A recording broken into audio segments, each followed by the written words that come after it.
जय माता दी। नवरात्र के दूसरे दिन माँ ब्रह्मचारिणी की आराधना की जाती है। माँ ब्रह्मचारिणी का नाम का मतलब है ब्रह्म यानी तपस्या, और चारिणी का अर्थ है आचरण करने वाली देवी। माँ ब्रह्मचारिणी के हाथों में अक्षमाला और कमंडल सुसज्जित है।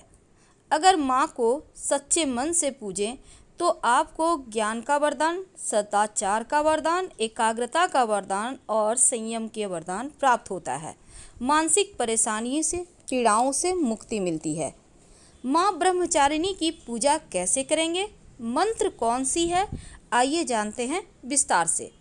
पहले सिंपल तरीके से ये जान लें कि सुबह उठकर नित्य कर्मों से निवृत्त हो जाएं और फिर स्नान करके स्वच्छ वस्त्र धारण करें। वस्त्र आप पीला या सफ़ेद रंग का पहनें तो ज़्यादा अच्छा रहेगा। तो पीला या सफ़ेद वस्त्र धारण करने के बाद आप अपने आसन पे अपने पूजा घर में बैठ जाएं। अब माँ ब्रह्मचारिणी की पूजा शुरू करें। सबसे पहले तो अगर आपके घर में अखंड दीपक जल रहा है तो अच्छी बात है, नहीं तो कम से कम एक घी का दिया जला लीजिए। इसमें लाल धागे की बाती होगी और उसमें 2 लौंग डाल दीजिएगा। अब माँ को आप सफ़ेद पुष्प अर्पित करें, रोली चंदन अर्पित करें और फिर माँ को भोग लगाना है आपको सफ़ेद वस्तु का। सफ़ेद वस्तु में आप दूध, दही, घी, मधु, शक्कर सब मिलाकर पंचामृत का भी भोग लगा सकते हैं और साथ ही आप चाहें तो मिश्री, शक्कर का भी भोग लगा सकते हैं।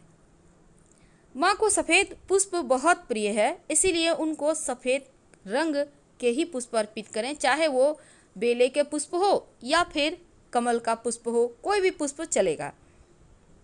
फिर सफ़ेद मिठाई वगैरह का भी भोग लगा सकते हैं। माँ को पान, सुपारी, लौंग जरूर अर्पित कीजिएगा। पान अर्पित करने से आपकी समस्त मनोकामना पूर्ण होती है। इस दिन विशेष प्रयोग किए जाते हैं। आज हम आपसे उन विशेष प्रयोगों के बारे में भी चर्चा करेंगे। माँ ब्रह्मचारिणी की पूजा करने से मानसिक तनाव समाप्त हो जाता है और माँ जो हैं दुर्गा के ये जो रूप है, भक्तों को अनंत गुना फल देने वाली देवी हैं। तो माँ ब्रह्मचारिणी की पूजा अगर आप उपवास करते हैं तो अच्छी बात है, नहीं तो कोई बात नहीं, आप सात्विक भोजन कीजिएगा। और इसके साथ ही भावुकता, नींद की समस्या या फिर मानसिक तनाव, बार बार आपको कफ की प्रॉब्लम हो जाती है, अच्छे स्वास्थ्य के लिए माँ के शरण में आइए। माँ ब्रह्मचारिणी आपको हर तरह की परेशानियों से मुक्ति दिलाएगी। इस दिन अपने कुंडली के चंद्रमा को बेहतर करने के लिए भी प्रयोग किए जाते हैं। अगर आपकी कुंडली में चंद्रमा में कोई दोष है या आपको मन की परेशानी है, समस्या है, तब मंत्र जपें। चंद्रमा का मंत्र ओम स्रांग श्रीं स्रौं सह चंद्रमसे नमः। ओम स्रांग श्रीं स्रौं सह चंद्रमसे नमः। इस मंत्र का जप करने से आपका कुंडली का चंद्रमा बेहतर हो जाता है। तो माँ ब्रह्मचारिणी का संबंध आपके कुंडली के चंद्रमा से है, तो उसको बेहतर करने के लिए आप ये मंत्र जपें। आप कुछ करें या ना करें, लेकिन शक्कर का भोग या मिश्री का भोग माँ को जरूर लगाएं। प्रसाद के रूप में पूरे घर परिवार के साथ खाइए। आपका स्वास्थ्य अच्छा होगा, आयु में वृद्धि होगी और जीवन में कोई कष्ट परेशान नहीं कर पाएगा। माँ ब्रह्मचारिणी की पूजा जब कीजिएगा तो पान का बीड़ा जरूर अर्पित करें और बाद में आप प्रसाद के रूप में सब कोई मिलकर थोड़ा थोड़ा खा सकते हैं। अब एक और प्रयोग किए जाते हैं माँ ब्रह्मचारिणी को प्रसन्न करने के लिए। अगर जीवन में आपको लगता है कि बीमारियों पर ज़्यादा खर्च हो रहे हैं या फिर आपके पैसे फंसते जा रहे हैं, आपके पास वापस नहीं आ रहे हैं, या आपको लगता है कि धन की बहुत मुश्किल है, तब एक छोटा सा प्रयोग कीजिएगा। आप दूसरे नवरात्रा के दिन कब करेंगे? रात में सोने के पहले, रात में जब भी आप सोते हैं 10 बजे 11 बजे, उसके पहले कर लीजिएगा। फ्रेश कपड़े पहनकर हाथ पांव धोकर आप माँ दुर्गा के सामने अपने घर के पूजा स्थान पे बैठ जाइए। अब एक पानी वाला नारियल अपने गोद में रखकर बैठिएगा। फिर बोलिए ओम दुंग दुर्गाय नमः, ओम दुंग दुर्गाय नमः। इस मंत्र का 108 बार जप कीजिए। अगर आपके लिए संभव हो तो दिया जला लीजिएगा, नहीं तो कोई बात नहीं।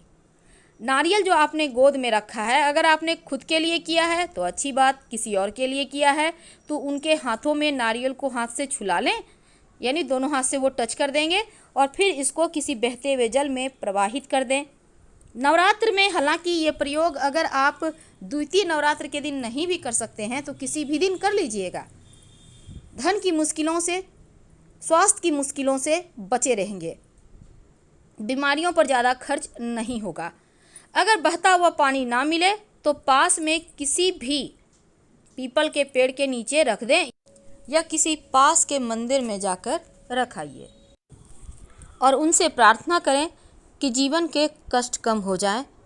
खासकर माँ ब्रह्मचारिणी मानसिक पीड़ाओं से मुक्ति दिलाती हैं, इसीलिए इस दिन बच्चों के निमित्त चांदी का अर्धचंद्र माँ को अर्पित करने के बाद लाल धागे में बच्चों को गले में पहनाने का भी विधान है। इससे बच्चों का चंद्रमा बेहतर होगा और मन की समस्या उन्हें परेशान कभी नहीं करेगी। लेकिन उसके पहले एक और बात जान लें। देवी ब्रह्मचारिणी जो हैं उनके दाहिने हाथ में जप की माला है, बाएं हाथ में कमंडल है। देवी ब्रह्मचारिणी साक्षात ब्रह्म का स्वरूप है और तपस्या का मूर्तिमान रूप है। देवी भगवती दुर्गा शिव स्वरूपा, गणेश जननी, नारायणी, विष्णु माया और पूर्ण ब्रह्म स्वरूपिणी के नाम से भी प्रसिद्ध हैं। विशेष मनोकामनाओं की पूर्ति के लिए रात 11 से 12 के बीच एक विशेष प्रयोग कीजिए। अगर आपकी कोई विशेष मनोकामना है, नौकरी रोजगार की प्राप्ति के लिए, अपना मकान, विवाह के लिए, कोई भी कैसी भी मनोकामना हो, एक छोटा सा प्रयोग कीजिएगा। आपको चाहिए होगा सफ़ेद कागज, मैथ जिसमें बनाते हैं ना वही वाला कागज लेना है जिसमें लाइन वगैरह नहीं हो, और चाहिए आपको एक लौंग, थोड़ा सा सिंदूर। आपकी जो भी मन्नत है, सिंदूर को थोड़ा सा एक किसी चीज़ में ले लें, बर्तन में, पात्र में, और उसमें 1-2 बूंद पानी डालकर सिंदूर को गीला कर लें। अब लौंग के सहारे, यानी लौंग को आपको पेन मान के चलना है और सिंदूर में डीप करके उस कागज पे अपने मनोकामनाओं को लिखिए। इसके बाद एक दीपक जलाइए माँ के सामने, कागज मोड़कर दीपक के नीचे रख दें। और ये उपाय कब कीजिएगा? रात 11-12 बजे के बीच। कागज को मोड़कर जो आपने दीपक के सामने रखा है, अगले दिन इस कागज को उठाकर आप क्या करेंगे? कहीं भी आप किसी मंदिर में जाकर चुपके से रख आएं, किसी को जैसे पता न चले। कुछ ही दिनों में आपकी मन्नत पूरी हो जाएगी। इस दिन एक और छोटा सा प्रयोग किया जाता है भाग्य को मजबूत करने के लिए। क्या करेंगे? एक लाल रंग का धागा ले लें, धागा मतलब मौली धागा ले लें। अब इस धागा को हाथ में लेकर 11 बार बोलिए ओम क्लिंग रिंग, ओम क्लिंग रिंग, ओम क्लिंग रिंग। 11 बार बोल लेना है। इसके बाद धागा को अपने गले में पहन लें। सुबह उठकर, इसको रात में पहनकर सो जाइएगा, सुबह उठकर तुलसी के पास जाकर रख दें। आपका भाग्य मजबूत हो जाएगा और माँ की कृपा भी बरसेगी। माँ ब्रह्मचारिणी के संदर्भ में एक कथा आती है, जरूर सुननी चाहिए। आइए 2 शब्दों में सुन लेते हैं। माँ ब्रह्मचारिणी की कथा पूर्व जन्म में कुछ इस प्रकार है कि पूर्व जन्म में देवी ने हिमालय के घर में पुत्री के रूप में जन्म लिया था।